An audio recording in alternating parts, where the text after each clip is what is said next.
बार समझाऊं कि देखो तुम दीदी से ना इस तरह से सवाल जवाब मत किया करो।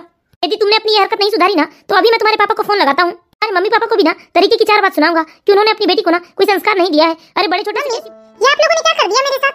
अरे आप लोगों ने मुझसे कौन से जन्म का बदला दिया है जो ऐसे घर में मेरी शादी करवा दी है आप लोगों ने? अरे कावेरी ये क्या बोल रही है बेटा तू? अरे हमने तो इतने अच्छे परिवार में तुम्हारा रिश्ता करवाया है। अरे उनके घर में बताओ किस चीज की कमी है? और बेटा हम क्या, दुनिया के कोई भी माँ बाप ना सिर्फ अपनी बेटी की भलाई चाहते हैं और वो उसके लिए अच्छे से अच्छा रिश्ता और परिवार ढूंढने की कोशिश करते हैं। तो बेटा शुरुआत में तो सभी लड़की को थोड़ा बहुत संघर्ष करना ही पड़ता है अपने ससुराल वालों के साथ तालमेल बिठाने में, क्योंकि देखो नया परिवार, नई जगह, उनका रहन सहन, खान पान सब कुछ अलग है ना बेटा। तो उन्हें समझने में और उनको तुम्हें समझने में थोड़ा समय तो लगेगा ना बेटा। इसलिए देखो ऐसी उदास मत हो। मम्मी ये विशाल जी ना पूरी तरह से अपनी माँ और बहन के कहे अनुसार ही चलते हैं और यहाँ तो बस मेरी ननद का ही दबदबा चलता है। वो जो कह दे इस घर में वही होता है माँ। अरे उनकी बात तो जैसे पत्थर की लकीर है, मेरी सास से भी 4 कदम आगे है मेरी ननद। अरे बेटा तुम्हारी ननद की तो शादी हो गई है ना, साल 2 साल में 2-4 बार तो आती जाती है, तो थोड़ा बहुत तो तुम्हें झेलना पड़ेगा ना। यही तो सबसे बड़ी समस्या है ना माँ मेरे साथ। मेरी ननद ना साल में 2-4 बार अपने मायके नहीं आती, बल्कि साल में 2-4 बार वो अपने ससुराल जाती है। क्या मेरे ननद के ससुर साहब का ट्रांसफर इसी शहर में हुआ है ना माँ, इसलिए वो लोग अब यही रहने लगे हैं। जब से मेरी शादी हुई है वो एक बार भी अपने ससुराल नहीं जा रही है। और इस घर में जो काम करती है ना कांता दीदी, उसने मुझे बताया कि मेरी ननद साल में 3-4 बार ही अपने ससुराल जाती है, नहीं तो पूरे टाइम वो अपने मायके में ही पड़ी रहती है। और गजब तो तब हो गया माँ जब उन्होंने मुझे बताया कि नंदोई भी यही पड़े रहते हैं।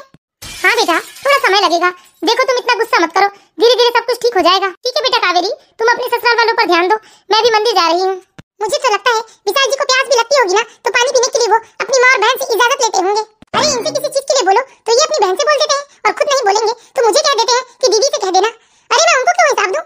अरे भाभी तुम रसोई में क्या कर रही हो अब तक? क्या खाना नहीं बनाया तुमने? हाँ दीदी खाना तो बन गया है। अच्छा खाना बना लिया है तो जरा माँ के कमरे में तो आना। क्यों दीदी कुछ काम है क्या? अरे काम होगा तभी तो बुला रहे हैं भाभी। अब आपके साथ बैठकर गप्पे मारने की फुर्सत तो है नहीं हमारे पास। ये देख लो करने को काम नहीं और फुर्सत से आराम नहीं। जरा मैंने तो जाकर देखो ऐसे क्यों बुलावा भेजा है सासू माँ ने मुझे। मम्मी जी आपने मुझे बुलाया? हाँ कावेरी बुलाया है मैंने तुम्हें। एक बात बताओ क्या विशाल से तुमने कहा था कि तुम्हारे दहेज में जो एसी आई है वो तुम्हारे कमरे में लगवा दे? जी मम्मी जी मैंने ही कहा था कि वो कब से बक्से में ही रखा है, उससे अच्छा कि कमरे में लगवा दीजिए। लेकिन क्या तुम्हें नहीं मालूम है कि तुम्हारे मम्मी पापा ने एक ही एसी दी है दहेज में? मम्मी जी दहेज में एसी तो एक ही देते हैं ना। क्या मतलब कावेरी एक ही एसी देते हैं? लगता है तुमने ऐसी कोई शादी देखी ही नहीं जहाँ पर ना लड़की वाले लड़के वाले के घर के हर एक कमरे के लिए एसी देते हैं। लेकिन यहाँ अरे हर कमरे की तो बात छोड़ो, क्या तुम्हारे मम्मी पापा को ये नहीं पता था कि विशाल और प्रमोद 2 सगे भाई हैं? अब बड़ा भाई आराम से एसी वाले कमरे में सोएगा और छोटे भाई के कमरे में एसी नहीं रहेगी क्या? इसलिए मेरी बात याद रखना कावेरी, जब तक तुम्हारे मायके से मेरे छोटे बेटे के कमरे के लिए एसी नहीं आ जाता तब तक वो एसी वही खड्डे में ही पड़ा रहेगा, लेकिन तुम्हारे कमरे में तो नहीं लगेगा। इसलिए याद रखना आज के बाद यदि तुम्हारे मन में कोई बात हो या तुम्हें किसी चीज की जरूरत हो तो तुम उसके लिए विशाल से नहीं बोलोगी, या तो तुम अपनी ननद या फिर अपनी सास से कहोगी। अरे पता नहीं है बहू के माँ बाप कैसे हैं, जरा भी समझदारी नहीं है उन्हें। उन्होंने तो पहले बेटी बेटी की भी शादी की है ना, क्या तब उन्हें किसी ने टोका नहीं कि कैसे क्या दहेज दिया जाता है? सास और ननद की बातें सुनकर बेचारी कावेरी बहुत ही उदास हो जाती है और कहीं ना कहीं उसे अपनी सास और ननद के ऊपर बहुत गुस्सा आ रहा था, लेकिन वो मजबूर थी, उन लोगों को अपना गुस्सा नहीं दिखा सकती थी। आखिर उसे इस घर में आए हुए ही कितने दिन है, वो चुपचाप सब कुछ सुन लेती है और अपने कमरे में चली जाती है। मैंने आपसे कहा था कि एसी वाले को बुलवाकर एसी लगवा लीजिए कमरे में, आपको ये बात मम्मी जी से कहने की क्या जरूरत थी? अरे क्यों जरूरत नहीं है? अरे मैं कोई भी फैसला ना अपनी माँ और बहन से पूछे बिना नहीं लेता हूँ और तुम्हें भी समझा देता हूँ उनके फैसले के खिलाफ कभी जाने की हिम्मत मत करना, क्योंकि उनके फैसले के खिलाफ आज तक मैं नहीं गया हूँ। क्या आप ये क्या बोल रहे हो? आपको मालूम भी है मम्मी जी ने क्या कहा है? मम्मी जी ने कहा कि मेरे पापा को 2 एसी देनी थी, वो भी एक देवर जी के कमरे के लिए।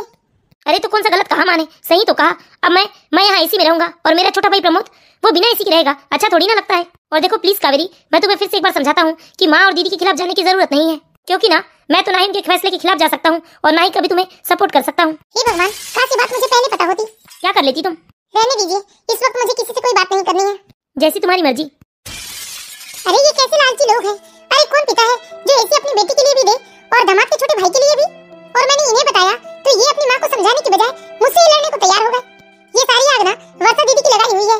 अरे ये वर्षा दीदी अपने ससुराल में तो कम लेकिन मायके का पूरा हिसाब किताब रखती है। कितने नीच और घटिया लोग हैं ये। ठीक है मैं भी देखती हूँ कब तक नहीं लगाते हैं ये एसी, लेकिन मैं तो अपने पापा से और एक एसी देने के लिए बिल्कुल भी नहीं कहूंगी। ये सब देखकर कावेरी बहुत ही आश्चर्यचकित होती है और साथ में बहुत दुखी भी होती है। उसे लगता है इस ससुराल में उसका कोई अपना नहीं है। इस तरह धीरे धीरे 1 महीने बीत जाते हैं, लेकिन विशाल एसी लगाने से साफ मना कर देता है। पूरे 2 महीने वर्षा अपने मायके में रहती है, लेकिन एक दिन अचानक नंदोई जी वर्षा को लेने आ जाते हैं। अरे कावेरी सामने चाय नाश्ता लेकर आ, दामाद जी आए हैं। जी मम्मी जी अभी ले आई।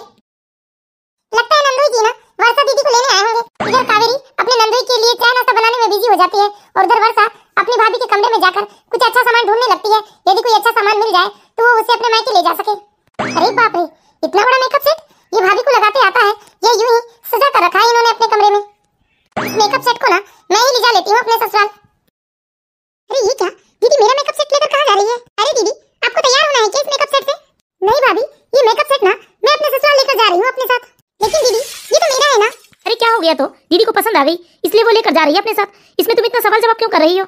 अरे दीदी, यदि आपको मेकअप करना हो तो मेकअप कर लीजिए, उसके बाद ये डब्बा यहीं रख दीजिए। अरे नहीं नहीं दीदी, आप क्या इस गवार की सुनते हो? अरे मेकअप करने के लिए शक्ल सूरत भी तो होनी चाहिए, जो इस गवार के पास है नहीं। आप ले जाइए इस मेकअप सेट को अपने साथ। और वैसे भी ये मेरा घर है, मुझे ना भाभी से कुछ पूछने की जरूरत नहीं है। जो मुझे पसंद आएगा वो तो मैं अपने साथ लेकर जाऊंगी।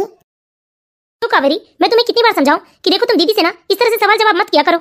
यदि तुमने अपनी ये हरकत नहीं सुधारी ना तो अभी मैं तुम्हारे पापा को फोन लगाता हूँ। अरे मम्मी पापा को भी ना तरीके की 4 बात सुनाऊंगा कि उन्होंने अपनी बेटी को ना कोई संस्कार नहीं दिया है। अरे बड़े छोटे से कैसी बात करना चाहिए ये तक नहीं आती है तुम्हें। अरे आप बीच में मेरे मम्मी पापा को क्यों ला रहे हो? बात तो हमारी है ना। तुम्हें समझाने का कोई फायदा हो तो नहीं रहा है, इसलिए मैं तुम्हारे मम्मी पापा से बात करने की बात कर रहा हूँ। ठीक है, नहीं कहती आज के बाद किसी से कुछ, लेकिन देखो मेरे मम्मी पापा को ना टेंशन देने की जरूरत नहीं है। अरे कावेरी बहू कहाँ रह गई? क्या अपने नंदोई को चाय नाश्ता में ही विदा कर दोगी या खाना वाना भी खिलाओगी? अभी आई मम्मी जी। बेचारी कावेरी, उसने विरोध करने की बहुत कोशिश की लेकिन उसकी आवाज को सबने दबा दिया और इस तरह से उसके मम्मी पापा को कुछ कहने की धमकी ने कावेरी को और अंदर से डरा दिया। इसलिए अब कावेरी को लगने लगा कि उसका चुप रहना ही ठीक है, वरना बेकार में उसके मम्मी पापा को टेंशन हो जाएगी। और सुनाइए साले साहब, सब बढ़िया? पढ़ाई कैसे चल रही है आपकी? सब ठीक ही है जिया जी। वैसे एक बात बताइए जिया जी, ये दीदी कितने दिनों के लिए अपने ससुराल जा रही है? अरे प्रमोद, ये क्या बोल रहा है तू अपने जिया जी से? अरे तुझे कॉलेज के लिए देर नहीं हो रही है क्या? जा तू अपने कॉलेज। हाँ मैं कॉलेज तो जाऊंगा, मैं तो बस जिया जी को यूं ही छेड़ रहा था। अच्छा तुम जाओ बेटा। अरे बच्चा है दामाद जी, वो हंसी मजाक करना तो उसकी आदत है। अरे हाँ मम्मी जी, मैं प्रमोद की बातों का बुरा नहीं मानता। नंदोई जी खाना खाकर जाइएगा। अरे खाना तो फिर कभी, अभी तो वर्षा से एक जरूरी काम है मुझे। अच्छा ये बताइए मम्मी जी, आपने कहा था ना कि विशाल की शादी के बाद आप मुझे सोने का ब्रेसलेट और अपनी बेटी को सोने का करधन दिलवाएंगी, क्या बनवा लिया आपने? अरे हाँ दामाद जी, मैंने सुनार के यहाँ बता तो दिया है, डिजाइन बन जाएगा 1 आध महीने में। ये बताओ बेटा, अभी वर्षा को तो तुम लेकर जा रहे हो, कितने दिनों बाद उसे वापस ले आओगे? वर्षा के बिना इस घर में मेरा मन नहीं लगता। हाँ मम्मी जी, 1 महीने बाद जब ब्रेसलेट और करधन तैयार हो जाएगा तब मैं वर्षा को फिर से यहाँ छोड़ जाऊंगा। बाप रे, ये नंदोई भी कोई कम नहीं है, ये तो ननद से भी 4 कदम आगे है। इतने लालची और बेशर्म है जो मुंह खोल खोल कर अपने ससुराल से इस तरह से सोना चांदी मांग रहे हैं। ठीक है मम्मी जी, जल्दी बुला दीजिए वर्षा को। चलिए ना जी, मैं तो तैयार हूँ। अरे तुम्हारे कपड़ों का बैग कहाँ है? अरे ये क्या, मैं कब यहाँ से कपड़ों का बैग लेकर जाती हूँ? मुझे तो कुछ दिनों में फिर वापस आ जाना है ना, इसलिए चलिए। अरे वर्षा, इस बार ना तुम्हें पूरे 1 महीने के बाद ही आना है। अरे ऐसा क्यों बोल रहे हो आप? आपको मालूम है ना मेरे बिना मेरी माँ का मन नहीं लगता है यहाँ। अरे 1 महीने बाद ही मेरा ब्रेसलेट और तुम्हारा करधन तैयार होगा। मुझे तो लगा कि 3 महीने हो गए शादी को, अब तक सब कुछ तैयार हो गया होगा, लेकिन ये मम्मी जी भी ना मेरे बोलने का रास्ता देख रही थी। बस कीजिए, बेकार में ना मेरी माँ के ऊपर गुस्सा मत निकालिए। अरे देंगी देंगी नहीं देंगी, क्यों जरूरी है क्या देना? और आप मुझे इस तरह से ना रोक टोक नहीं कर सकते, जब मेरी मर्जी होगी ना तभी मैं आऊंगी। चलिए चुपचाप घर, और मुझसे ना ज्यादा उलझने की कोशिश मत कीजिएगा आप। अच्छा नहीं उलझूंगा। पहले तो ना आप मेरी माँ से माफी मांगिए। अरे आपकी इतनी हिम्मत, आप मेरी माँ से इतनी ऊंची आवाज में बात कर रहे थे। अरे मम्मी जी, मेरा मतलब गलत नहीं था, मैं तो बस आपको याद दिलाना चाहता था। ठीक है, जितने दिनों में तैयार हो उतने दिनों में तैयार करवाइए आप आराम से, और जब आपको याद आए ना बस आप मुझे फोन कर दीजिए, मैं वर्षा को तुरंत यहाँ छोड़ जाऊंगा। चलो वर्षा। मुझे तो मालूम था अभी दामाद जी की ना बोलती बंद कर देगी मेरी वर्षा, इसलिए मैं भी ना दामाद जी की चुपचाप हाँ में हाँ मिला रही थी। अरे मेरी वर्षा के सामने ना किसी की दादागिरी नहीं चल सकती है। बाप रे, ये माँ बेटी तो, हे भगवान, मतलब वर्षा दीदी ने अपना दबदबा अपने मायके में ही नहीं अपने ससुराल में भी बनाया है। तब तो वर्षा दीदी इतने दिनों तक अपने मायके में पड़ी रहती है। अब मुझे समझ में आई पूरी बात, और ये भी बात समझ में आई कि नंदोई जी को वर्षा दीदी के मायके ससुराल में रहने से कोई मतलब नहीं है, उन्हें तो सिर्फ धन दौलत से मतलब है। अरे तुम खड़ी खड़ी यहाँ क्या सोच रही हो? जाके अपना काम करो। जी मम्मी जी, जो भी हो मेरी तो जान छुटी इस ननद से। अब इस घर में ना किसी प्रकार का कोई टेंशन नहीं होगा। अब वर्षा दीदी तो यहाँ है नहीं, इसलिए ये ना आज के बाद से मेरी बात मानेंगे। अब मैं भी ना चैन की सांस लेकर थोड़ी देर आराम कर लूं। ऐसा लग रहा है वर्षा दीदी नहीं है तो जैसे मैं अब खुलकर सांस ले रही हूँ। हाँ दीदी, कावेरी रसोई में है। भाभी से पूछो कि वो खाने में क्या बना रही है। कावेरी, खाने में क्या बना रही हो? अरे ऐसे क्या देख रही हो, जल्दी उतर दो। वो आलू गोभी की सब्जी और मेथी के पराठे बना रही हूँ। हाँ दीदी, सुन लिया ना आपने? अच्छा, तो ये विशाल जी सुबह से वर्षा दीदी से बात कर रहे हैं, मतलब वर्षा दीदी यहाँ नहीं है तो वो फोन में पल पल की खबर ले रही है अपनी माँ और बहन से, और ये भी बड़े आराम से उन्हें हिसाब दे रहे हैं। अरे ये अचानक मुझे कैसा लग रहा है, जैसे चक्कर आ रहा हो और उल्टी आने वाली हो। कावेरी को उल्टी आने लगती है, इसीलिए वो बाथरूम की तरफ भागती है और वो विशाल को ये सारी बात बताती है। तो विशाल अपनी माँ से पूछकर उसे डॉक्टर के पास लेकर जाता है, जहाँ उसे मालूम चलता है कि कावेरी माँ बनने वाली है। हाँ दीदी, आप बुआ बनने वाली हैं, लेकिन देखिए ना ये कावेरी को तो बार बार उल्टियाँ हो रही है।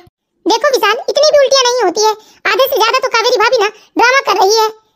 इसलिए देखो भाई, तुम ना भाभी के ड्रामे पे मत आना। अच्छा दीदी, मम्मी से बात कर लो आप। बधाई हो कावेरी, बुआ बनने वाली हो तुम। लेकिन माँ, ये विशाल बता रहा था कावेरी भाभी को बहुत ज्यादा ही उल्टी हो रही है। हाँ बेटा, हो तो रही है इससे ज्यादा उल्टी। माँ, भला इतनी उल्टियां हुआ करती है क्या? माँ, आधा तो ये कावेरी भाभी ना झूठ बोल कर ड्रामा कर रही होगी आप लोगों को दिखाने के लिए। आपको जताना चाहती होगी वो कि देखो वो कितनी तकलीफ में है, ताकि उसे घर के काम काज ना करने पड़े। इसलिए मेरी बात सुनिए माँ, ये भाभी के ना नकली ड्रामे के चक्कर में मत आना, नहीं तो कोई काम नहीं करेंगी वो, चुपचाप कमरे में आराम ही करते रहेंगी। मैं तो सोच लीजिए माँ, इस बुढ़ापे में ना सारा काम आप ही को करना पड़ेगा। अरे नहीं बेटा, मैं इसके झूठे उल्टी के ड्रामे में नहीं आने वाली हूँ, काम तो इसे ही करना पड़ेगा घर का सारा। अरे माँ ही तो बन रही है, ये कौन सा कुछ अलग कर रही है?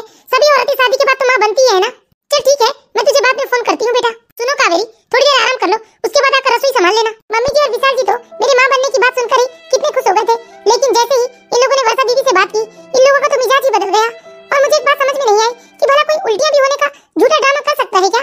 अरे अगर खुद माँ बन गई होती और ऐसी बात करती तो भी समझ में आता, खुद तो माँ है नहीं। अरे कितनी निष्ठुर और निर्दयी है वर्षा दीदी। खाना बनाना मुझे आज कितना कठिन लग रहा है। अरे प्याज लहसुन हर चीज से स्मेल आ रही है और मेरा जी मचलते जा रहा है। बार बार ऐसा लग रहा है जैसे मुझे उल्टी हो जाएगी। क्या करूं? खाना तो मुझे बनाना पड़ेगा क्योंकि मम्मी जी ने ऑर्डर दे दिया है। अगर मैं कुछ दिनों के लिए अपने मायके चली जाती तो शायद मुझे थोड़ा आराम मिल जाता। क्या करूं? नहीं बना पाऊंगी खाना मैं। अरे कावेरी, क्या हो गया? मुझे अच्छा नहीं लग रहा है जी, किचन में आते ही मुझे और उल्टियां आने लगती है। प्याज लहसुन अदरक, यहाँ तक रोटियां तक में मुझे स्मेल चल रही है जी। लेकिन कावेरी, माँ ने तुम्हें खाना बनाने कहा है ना। नहीं जी, नहीं बना पाऊंगी। एक काम कीजिए ना, कुछ दिनों के लिए मुझे मेरे मायके छोड़ दीजिए। वैसे ये भी सही है, क्योंकि तुम यहाँ रहोगी तो तुम्हें काम तो करना पड़ेगा। लेकिन मैं अभी दीदी से पूछकर बताता हूँ। अरे हर बात में बस दीदी को पूछकर बताता हूँ। अगर दीदी कहेगी खाना मत खा भाई, तो लगता है ये खाना भी खाने छोड़ देंगे। इन्हें अपनी पत्नी की परेशानी नहीं दिख रही है, बस दीदी से अनुमति लेना है इन्हें, और दीदी ने मना कर दिया तो ये मुझे अपने मायके जाने नहीं देंगे। मम्मी, दीदी से बात हुई थी क्या? दीदी मेरा फोन नहीं उठा रही है। अरे वो रास्ते में होगी बेटा। क्यों मम्मी, दीदी कहीं जा रही है क्या? कहीं नहीं जा रही है बेटा, यही आ रही है। चलो अच्छा है, आमने सामने बात हो जाएगी। माँ, कावेरी मायके जाने को बोल रही है। अरे मैं क्या बोलूं बेटा, तेरी दीदी आ रही है ना, उसी से पूछ ले तू। अरे अच्छा हो गया दीदी, आप आ गई। अरे मुझे तो ना 24 घंटे बस अपने घर की चिंता लगी रहती है, इसलिए ससुराल में मेरा मन नहीं लगता। हाँ बेटा, तुम आ जाती हो ना तो मैं निश्चिंत हो जाती हूँ। दीदी, कावेरी मायके जाने को बोल रही। अरे नहीं विशाल भाई, हम अभी भाभी को मायके जाने नहीं दे सकते हैं। अगर वो मायके जाएंगी ना तो हमारी बुराइयां करेगी कि हमने उनके साथ गलत व्यवहार किया है, जबकि हमने तो उनके साथ कुछ गलत किया ही नहीं है। कावेरी भाभी को हमें इस घर के रंग में ढालने के लिए हम लोगों को ना थोड़ा कड़ा तो बनना ही पड़ेगा। हाँ मम्मी, तबीयत ठीक नहीं लग रही है मेरी। अरे भाई, भाभी ना अपनी माँ से बात कर रही है, जरा जाकर सुनो तो कमरे में, कहीं हमारी बुराई तो नहीं कर रही है। हाँ दीदी, अभी देख कर आता हूँ। अरे नमस्ते दीदी, कब आई आप? बस अभी थोड़ी देर पहले आई हूँ भाभी। अच्छा सुनिए जी, कल पापा मुझे लेने आ रहे हैं तो मुझे कुछ रुपए दे दीजिए, मुझे चूड़ी बिंदी और कुछ श्रृंगार का सामान खरीदना है। ये क्या भाभी, अभी अभी तो आपकी शादी हुई है और अभी से आपको चूड़ी और बिंदी कम पड़ने लगी? वो दीदी मैं मायके जा रही थी इसलिए। ये तो बताइए, आपको मायके जाने की इजाजत दी किसने है? क्यों मम्मी, आपने कहा है क्या भाभी को मायके जाने? नहीं तो बेटा, मैंने तो नहीं कहा। क्यों भाई, तुमने कहा है क्या इसे मायके जाने को? नहीं दीदी, मैंने तो नहीं कहा है। अच्छा तो भाभी, अब आप अपनी मन की चलाने लगी हो। देखो भाभी, अगर आप अपने पापा की बेइज्जती नहीं चाहते हो ना तो अपने पापा को मना कर दो कि अभी तुम मायके नहीं आ रही हो। ठीक है दीदी। अरे मम्मी, अभी तो पूरे 8 महीने घर के काम काज कर सकती है भाभी। जब 9वां महीना लगेगा और काम काज नहीं कर पाएंगी तब इन्हें इनके मायके भिजवा देना। कम से कम 9वें महीने में ही अपने मायके में रहेंगी तो डिलीवरी का खर्चा इनके मायके वालों के ऊपर आएगा ना। हाँ बेटा, बिल्कुल सही कह रही हो तुम। कावेरी अपनी ननद की बात सुन लेती है और ये सुनकर कावेरी को बहुत ही दुख होता है। वाह वर्षा दीदी, क्या खूब कहा आपने। जब तक मैं घर के काम काज कर सकती हूँ तब तक मैं इस घर में रहूंगी, उसके बाद आप लोग मुझे मेरे मायके भेज दोगे। ठीक है, एक बहू की जिम्मेदारी तो सिर्फ फर्ज निभाने की होती है, बहू के प्रति तो उसके ससुराल वालों की जैसे कोई जिम्मेदारी होती ही नहीं। बेचारी कावेरी चाहकर भी कुछ नहीं कर पा रही थी क्योंकि उसने अपनी ननद का व्यवहार देख लिया था कि उसने अपने पति को किस तरह से सुनाया था। इसलिए कावेरी को डर था कि कहीं मैं अपने पापा को बुलाऊंगी तो मेरी ननद मेरे पापा को बेइज्जत न कर दे। इसी डर की वजह से कावेरी ने मायके जाने का ख्याल अपने दिल से निकाल दिया। बेचारी कावेरी, जिसकी हालत दिन ब दिन खराब ही होते जा रही थी, लेकिन वो फिर भी अकेले घर का सारा काम करती। इसी तरह धीरे धीरे पूरे 8 महीने बीत चुके थे। अब तो कावेरी बहुत ज्यादा कमजोर हो गई थी और जैसे ही 9वां महीना लगता है, कावेरी की ननद कहती है अपने माँ और भाई से कि अब कावेरी को उसके मायके छोड़ दो। और जब कावेरी अपने मायके पहुंचती है तो कावेरी की हालत देखकर कावेरी के माता पिता की आंखों से आंसू बहने लगते हैं। ये क्या बेटा, अरे क्या हालत हो गई है तुम्हारी? ठीक है मम्मी पापा जी, मैं जा रहा हूँ। अरे बेटा, कुछ खा पी कर तो जाओ। अरे नहीं पापा जी, मैं ऑफिस के लिए देर हो जाऊंगा। कावेरी, क्या तुम अपने ससुराल में खुश नहीं हो बेटा? अरे नहीं पापा जी, ऐसी कोई बात नहीं है। वो प्रेगनेंसी की वजह से लगातार उल्टियां होती रही ना, इसलिए मैं इतनी कमजोर हो गई हूँ। कावेरी, अरे बेटा तुम बच्ची नहीं रह गई, कम से कम अपने खाने पीने का तो ध्यान रखा होता। अरे मेरी फूल सी बच्ची सूख कर कांटा हो गई है। ठीक है ना माँ, अब यहाँ आ गई हूँ ना, अब मैं खूब आराम करूंगी और खूब खाऊंगी पीऊंगी तो मैं पहले जैसे हो जाऊंगी। कावेरी के मायके वाले कावेरी की बहुत अच्छे से देखभाल करते हैं और धीरे धीरे कावेरी भी एकदम स्वस्थ और तंदुरुस्त होने लगती है। कुछ दिनों के बाद कावेरी ने एक प्यारी सी बच्ची को जन्म दिया था। कितनी प्यारी है मेरी गुड़िया, देखो कावेरी बिल्कुल तुम पर गई है ये। मम्मी क्या मेरे ससुराल से कोई नहीं आया? आ जाएंगे बेटा। कब आएंगे मम्मी? पूरा एक दिन बीत गया, क्या उन लोगों को मेरी गुड़िया के आने की खुशी नहीं है? बाकियों का तो समझ में आता है, लेकिन विशाल जी को ऐसा नहीं लगता कि वो जल्दी से आकर अपनी गुड़िया को अपनी गोद में उठाए। अरे बेटा तू क्यों मन छोटा करती है, आ जाएंगे दामाद जी भी। अरे दामाद जी बड़ी लंबी उम्र है आपकी, हम अभी अभी आपको याद कर रहे थे। देखिए तो कितनी चांद सी बेटी है, बहुत देर कर दी आपने आने में। अरे बेटा तुम्हारी मम्मी और दीदी नहीं आए? आए हैं ना समधन जी, कैसे नहीं आते?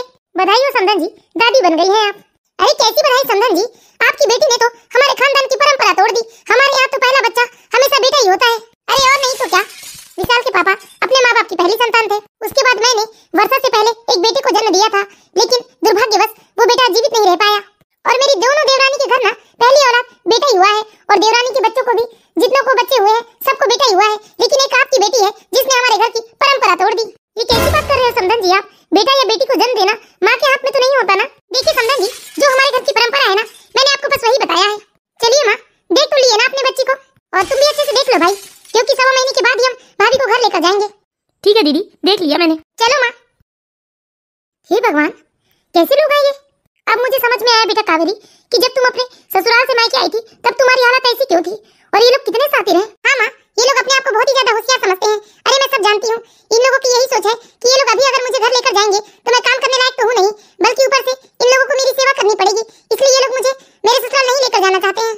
और जैसे ही मैं सबकी सेवा लायक हो जाऊंगी तभी लोग मुझे लेने आ जाएंगे। अरे मैंने क्या कुछ नहीं झेला है माँ अपने ससुराल में। चूड़ी बिंदी के लिए भी कहती तो ननद कहती कि अभी शादी को साल भर नहीं हुए और महारानी की चूड़ी बिंदी खत्म हो गई। अरे यहाँ तक आपके दामाद जी को पानी भी पीना होना तो अपनी माँ और बहन से इजाजत लेते हैं वो। मैं बता नहीं सकती कि मैंने कैसे कैसे अपने दिन काटे हैं अपने ससुराल में। अब मेरी सास और ननद को मुझे तारा मारने का एक नया बहाना मिल गया है माँ कि मैंने बेटी को जन्म दिया है। इस तरह धीरे धीरे 1.25 महीने बीत जाते हैं और अब कावेरी के ससुराल वाले को लगने लगता है कि अब तो कावेरी ठीक हो चुकी है, अब वो घर के कामकाज कर सकती है। इसलिए कावेरी की सास ने सोचा कि अब कावेरी को बुला लेना चाहिए, और कावेरी की सास अपने बेटे विशाल को कावेरी को लेने भेज देती है। अरे दामाद जी, अभी बच्ची बहुत छोटी है, कम से कम बच्ची को 3-4 महीने का तो होने दो, उसके बाद ले जाना। और कावेरी भी अभी कितनी कमजोर है, एक तो गर्मी भी इतनी पड़ रही है। मम्मी जी, घर में सबको बच्ची की बहुत याद आती है, इसलिए माँ ने कहा है कि मैं ले आऊँ कावेरी को। ठीक है बेटा, ले जाओ। देखो कावेरी, अपना ध्यान तुम्हें खुद रखना है, बहुत कमजोर हो गई हो बेटा, अपने खान पान का विशेष ध्यान रखना। ठीक है मम्मी। इस तरह विशाल कावेरी और अपनी बच्ची को लेकर वापस अपने घर आ जाता है। देखो माँ, आ गए हम लोग। लाओ भाभी, बच्ची को माँ की गोद में दो और जाकर जल्दी से खाना बना लो सबके लिए। ठीक है दीदी। इस तरह बेचारी कावेरी दिन भर पहले ही की तरह घर के कामकाज में जुटी रहती है, और उसकी ननद और सास बस बच्चे को लेकर सामने बैठी रहती है। बच्ची चाहे कितना भी रोए, लेकिन जब तक काम खत्म नहीं होता है तब तक वो लोग कावेरी को आवाज नहीं लगाते हैं। मई का महीना था और बहुत तेज गर्मी पड़ रही थी। गर्मी की वजह से कावेरी की बेटी रात भर सो नहीं पाती, वो ज्यादा रोती ही रहती है। इसलिए एक दिन कावेरी अपने पति विशाल से कहती है, अरे कितना रोती है ये? अरे ये बच्ची है जी, और इसे गर्मी लग रही है इसलिए रो रही है, और एक तो आपने कमरा भी चेंज कर दिया हमारा, कितना छोटा है ये कमरा, इसमें तो और ज्यादा गर्मी लगती है। अरे दीदी ने कहा कि हमारा कमरा मम्मी के कमरे के जस्ट बाजू में है, और ये बच्ची रात भर रोएगी तो माँ की नींद नहीं होगी, इसलिए दीदी ने हमें इस कमरे में शिफ्ट करवाया है। देखिए मेरी बात मानिए जी, मेरे पापा ने दहेज में जो एसी दिया है ना, उसे यहाँ लगवा दीजिए, मेरे लिए ना सही इस बच्ची के लिए लगवा दीजिए। अरे रात भर गर्मी की वजह से सो नहीं पाती और कितना रोती है ये। ठीक है, सुबह मैं दीदी और मम्मी से बात करूंगा। अरे कभी तो कुछ फैसले खुद से ले लिया करो जी। देखो कावेरी, तुम इस घर के ना नियमों को बदलने की कोशिश मत करो, जो होते आया है ना वही होगा इस घर में। कावेरी बेचारी कुछ नहीं कह पाती है, और जब दूसरे दिन विशाल अपनी माँ और बहन से पूछता है एसी लगवाने, तब उसकी माँ का जवाब सुनकर कावेरी हैरान हो जाती है। लेकिन इस बार कावेरी अपने गुस्से पर काबू नहीं कर पाती है। अरे तुम्हारी हिम्मत कैसी हुई बहू दोबारा इस एसी के विषय में बात करने की? हमने तो तुम्हें पहले ही समझा रखा है ना कि जब तक तुम्हारा बाप मेरे छोटे बेटे के कमरे के लिए एसी नहीं दे देते हैं तब तक ये एसी मैं कहीं नहीं लगने दूंगी। और तुमने कोशिश भी की ना इस एसी को अपने कमरे में लगवाने की, तो इसे अभी पेट्रोल डालकर जलाकर नाश कर दूंगी। क्यों मम्मी जी, देवर का ठेका क्या मेरे पापा ने ले रखा है? अरे देवर को उसके ससुराल से एसी नहीं मिलेगा क्या? विशाल, मार इसके मुंह पर एक जोरदार तमाचा।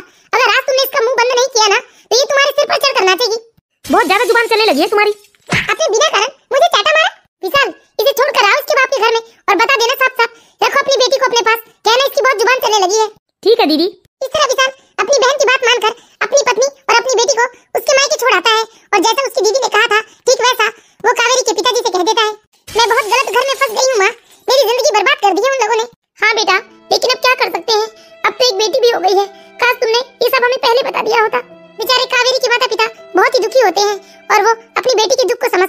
और उसे ये भी समझाते हैं कि बेटा जरूरत से ज्यादा अत्याचार नहीं सहना चाहिए। धीरे धीरे पूरा 1 महीना बीत जाता है, लेकिन विशाल ने एक बार भी अपनी पत्नी कावेरी को फोन नहीं किया। लेकिन एक दिन कावेरी का मन नहीं माना तो उसने अपने पति विशाल को फोन किया। हेलो विशाल जी, क्या आपको मेरी और गुड़िया की याद नहीं आती है? कावेरी, वर्षा दीदी ने मुझे तुमसे बात करने के लिए मना किया है। अगर उनकी मर्जी के बिना मैं तुमसे बात करूंगा ना तो माँ और मेरी बहन को बहुत बुरा लगेगा। इसलिए देखो, तुम मुझसे बात करने की कोशिश मत करना। आप ये क्या बोल रहे हैं जी? क्या वर्षा दीदी मुझे छोड़ने के लिए कह देगी तो आप खुशी खुशी छोड़ भी देंगे?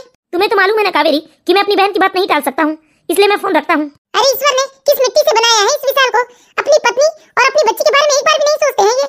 इस तरह धीरे धीरे पूरे 1 साल का समय निकल जाता है, लेकिन कावेरी के ससुराल वाले एक बार भी उसकी खबर नहीं लेते। और कावेरी की ननंद वर्षा, वो तो विशाल का पूरी तरह से ब्रेन वॉश कर चुकी थी। वो विशाल को समझाती थी कि तुम कावेरी को तलाक देकर एक बेटी की जिम्मेदारी से मुक्त हो जाओ और किसी अच्छी लड़की से शादी कर लो। क्या पता अगर दूसरी शादी करोगे तो तुम्हें पहली संतान बेटा हो। विशाल एक दिन खुद आता है अपने ससुराल और कावेरी को तलाक के पेपर देकर वापस चला जाता है। अच्छा, तो तलाक चाहिए इन लोगों को? अच्छा, तो तलाक चाहिए। देखिए मम्मी पापा, अभी तक तो ना हम लोग शांति से सब कुछ झेल रहे थे, लेकिन अब बहुत हो गया। अब तो हमें ना अपनी उंगली टेढ़ी करनी पड़ेगी, क्योंकि सीधी उंगली से घी नहीं निकलने वाला। अब तक हम चुप थे ना, इसका इन लोगों ने बहुत फायदा उठाया है। इन लोगों ने मेरे साथ बहुत अत्याचार किया है। अरे मुझे खाना भी नहीं दिया है, यहाँ तक मेरे ऊपर हाथ भी उठाया है। अरे इन लोगों ने मुझे परेशान करने का कोई भी मौका नहीं छोड़ा है। और शादी के बाद भी इन लोगों ने हमसे कितना मुंह मांगा दहेज लिया है, कितना परेशान किया है आप लोगों को दहेज के लिए। लेकिन बेटा, हम क्या करेंगे? बस अब देखिए पापा, आप हेलो, आप वर्षा के पति बोल रहे हो क्या? हाँ भाई, मैं तुम्हारा नंदू ही बोल रहा हूँ। अरे कैसे पति हो तुम? क्या अपनी बीवी के ऊपर जोर नहीं चलता है तुम्हारा? अरे कावेरी भाभी, ये कैसी बात कर रहे हो आप? देखो नंदोई साहब, ज्यादा ना नौटंकी करने की जरूरत नहीं है। तुम्हारी बीवी से तो अपना घर संभलता नहीं, और ये चली है अपने मायके की बागडोर अपने हाथ में लेने। समझ में नहीं आता कैसे पति हो तुम, जो तुम्हारी पत्नी अपने ससुराल से ज्यादा अपने मायके में इंटरफेयर करती है। लगता है तुम्हारी औकात नहीं है अपनी पत्नी को पालने की। अरे ये क्या बोलते जा रहे हो आप? बहुत सही बोल रही हूँ मैं। ये सब कुछ जानते हुए भी तुम बस अपनी बीवी के मायके से लूटने का काम करते हो।